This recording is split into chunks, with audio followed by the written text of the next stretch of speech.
کہ جو بھی ہمارے اوپر جو مصیبت آتی ہے وہ گناہوں کی وجہ سے۔ آج کل جو ہم ایک اجتماعی عذاب میں جو ہم مبتلا ہے وہ یہ ہے کہ بارشوں کی جو ہے بندش، بارش نہ ہونا، اور اس موسم میں، بارشوں کے موسم میں بارش کا نہ ہونا ہم سب کے لیے ایک سوال نشان ہے کہ ہم سب جو ہے اپنے گناہوں سے رجوع کریں، توبہ استغفار کریں، گناہوں کو چھوڑیں۔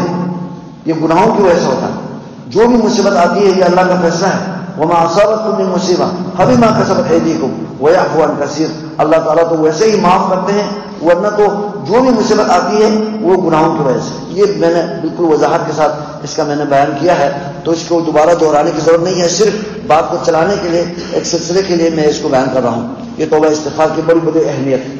تو جب گناہوں کی وجہ سے عذاب ہے تو گناہوں کو چھوڑنے سے اللہ کی رحمتیں نازل ہوگی اور عذاب ٹل جائے گا۔ سب سے تو بہت زیادہ بڑا جو فائدہ یہ ہے کہ ہم اللہ تبارک و تعالیٰ کا تقرب ہمیں حاصل ہوگا، اللہ کے قریب قربت حاصل ہوگی، اور اس سے اللہ تبارک و تعالیٰ ہمارے گناہوں کو معاف کرے گا۔ اللہ تبارک و تعالیٰ کا تقرب حاصل ہو، اللہ کے جو ولایت حاصل ہو، اللہ کا تقرب حاصل ہو، اس سے بڑھ کر کوئی کسی کو نہ دنیاوی فائدہ ہے نہ اخروی فائدہ ہے۔ اللہ تبارک و تعالیٰ کا تقرب سب سے عظیم ایک مقصد ہے، جس سے ہمارے دنیا بھی پرسکون ہو جائے گی، اور آخرت کے جو ابد الآباد کی جو فوائد ہیں اور اس کے جو اللہ کی رحمتیں ہیں، نعمتیں ہیں، جو کبھی ہم نے سوچا ہو، کبھی ہم نے جو نہ اس کو جو نہ ہمارے تصور میں لایا،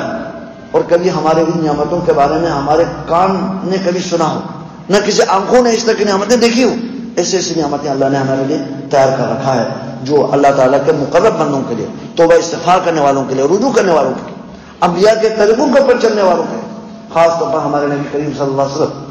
آپ علیہ السلام کی سنت کے اوپر عمل کرنے والے جو موحدین ہیں، جن کا عقیدہ درست ہے اور عمل ان کا بہت اچھا ہو، اور اچھا عمل کب ہوگا؟ جب سنت کے مطابق ہوگا۔ تو ان کے لیے اللہ تبارک و تعالیٰ کے جو نعمتیں جو اللہ نے تیار کر رکھی ہے، اس کا جو ہے شمار ہم نہیں کر سکتے، اس کا تصور بھی نہیں کر سکتے، لیکن اللہ تبارک و تعالیٰ نے ان نعمتوں کے بارے میں ہمیں وعدہ کیا ہوا ہے۔